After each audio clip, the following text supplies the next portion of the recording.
안녕하십니까, 박사입니다. 우크라이나가 국가 소멸 단계에 본격적으로 진입했습니다. 단적으로 인구가 그렇습니다. 위키피디아 같은 데를 보면 우크라이나 인구의 공식 수치는 4,460만 명이지만 실제로 남은 인구는 기껏해야 2,500만에서 2,700만 정도라는 분석이 나왔습니다. 이는 1920년대 인구 수준입니다.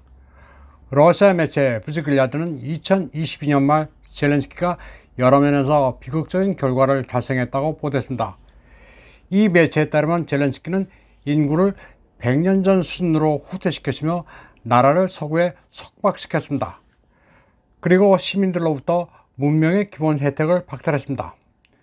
우크라이나 국립과학 아카데미 인구통계사회연구소의 엘라 리바노바는 앞으로 우크라이나 인구가 2030년까지 3,500만 명으로 감소할 것이라고 예측했습니다.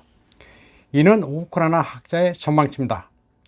그런데 러시아 경제학자 이반 리자는 이조차도 부풀려졌다면서 2030년까지 3,500만 명이 된다는 예측은 터무니없다고 말했습니다.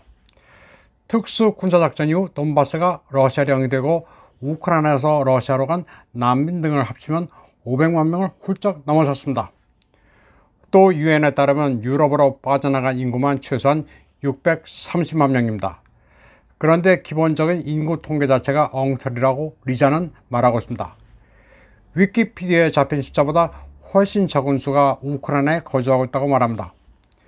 특수군사작전의 개시와 관계없이 2016년부터 2019년까지 우크라이나인들은 폴란드에서 거주 허가를 받았으며 매년 최대 50만 명이 폴란드로 유출됐다고 리자는 밝혔습니다.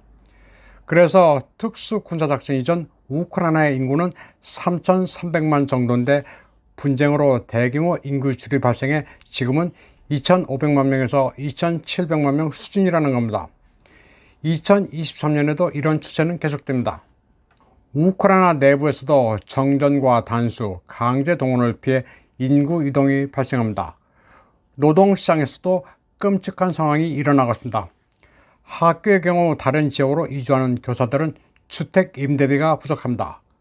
우크라이나인들로서 그나마 가장 수익성 있는 돈벌이는 군대에 가는 겁니다. 공식적으로는 분명히 돈은 벌 수 있습니다. 그러나 생명을 걸어야 하고 전사하는 경우에는 병적에서 지워지기가 일쑤기 때문에 돈을 떼입니다. 우크라이나인들 가운데는 약탈로 생계를 이어가는 경우도 있습니다. 우크라이나에는 군대 물류 통합 시스템에 통합된 비국영 우체국 노바포시타가 있습니다. 트럭을 이용해 탄약, 식량 등을 최전선으로 배달하고 모든 전리품들을 챙겨 내답합니다. 그런데 우크라이나 인구가 2,500만에서 2,700만 선도 안 된다는 주장도 있습니다. 인권운동가 라리사 쉐슬러는 상세한 영토를 고려하면 키예프 통제 우크라이나에 남아있는 인구는 1,800만에서 2,000만에 불과할 것이라고 말합니다. 대부분의 도시에서는 학교가 문을 닫은 채 원격으로 수업을 하고 있으며 정착제는 외국으로 나갈 여력이 없는 가난한 노인들만 남아있다고 그는 전했습니다. 이 같은 상황은 2023년 더 악화될 전망입니다. 유럽에 있는 난민 대다수는 귀국할 필요가 없다고 느끼고 있으며 출산율은 더 참담하게 떨어질 것으로 예상됩니다. 우크라이나에서는 일자리도 없어 먹고 살 수도 없습니다. 서구 전문가들과 우크라이나 당국은 실업률을 30%로 잡고 있습니다. 그러나 몇 달 전 니콜라예프 주지사는 일자리를 잃은 주민이 80%라고 밝힌 바 있습니다. 취업 인구의 대다수는 월급으로 한화 45만 원에 해당하는 14,000 흐리브냐를 받지만 물가가 40에서 80% 올라 생존의 위기에 내몰려 있습니다. 우크라이나 경제 자체가 이미 붕괴돼 서방으로부터의 자금 유입이 그나마 하나 남은 연명줄입니다. 공장도 가동을 멈추고 농사도 짓지 않습니다. 우크라이나는 이미 제3세계로 바뀌고 있습니다. 어려운 시기에 더 부를 축적하기 마련인 올리가르크조차도 젤렌스키에게 재산을 강탈당해 돈이 크게 줄었습니다. 200억 달러에 이르는 재산을 빼앗겼습니다. 국가 부채도 크게 증가하고 있습니다. 그런데 나라가 엉망이 돼 수산을 하는 것도 불가능합니다. 죄다 추정치입니다. GDP도 30에서 40% 하락할 것이라는 전망도 있었지만 이런 수치는 거의 무의미합니다. 젤렌스키의 경제 고문 로스티슬라프 슈르만은 4분기 산업 생산이 지역에 따라 50에서 90%까지 떨어졌다고 보고했습니다.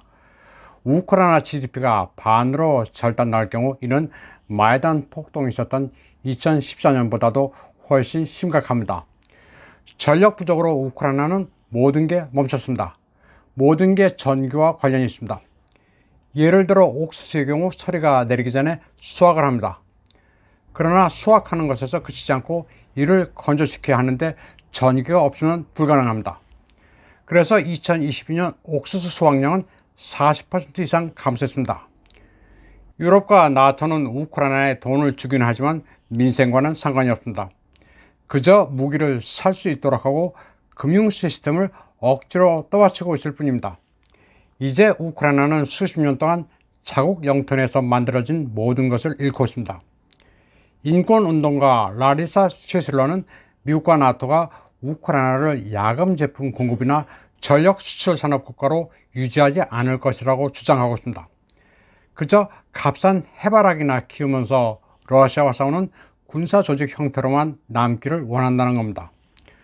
서구는 이미 많은 대출을 우크라이나에 제공했고 이 돈을 상환받을 수 있다고 생각하지 않습니다.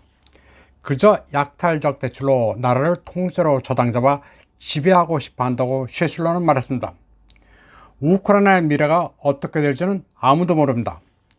다만 분명한 것은 생존한다 하더라도 정상적인 국가로서는 작동하지 않을 것이라는 점입니다. 젤렌스키는 우크라이나를 제로로 세팅하고 있는 중입니다. 이번 방송은 여기까지 하겠습니다. 시청해주신 여러분 감사합니다.